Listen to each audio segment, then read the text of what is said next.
நாட்டு எல்லையிலே தாண்டி தாண்டி வரானையா செங்கோட்டை கருப்பம் வரா தெங்காசி சுடல வரா ஆம்பூர் சுடல வரா சாத்துனூர் புதத்தான் வரா அங்காரமாய் வரானையா அவேசமாய் வராரையா போராடி வராரையா காவலாளி வராரையா பாவநாச கோட்டைக்குள்ளே மணப்பேச்சு கூட வரா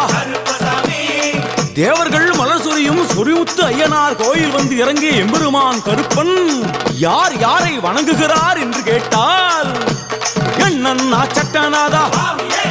திருமகாலிங்க சாமியாரே தட்சிணாமூர்த்தி சாமி சங்கிலி பூதத்தாரே பாதாள பூதத்தாரே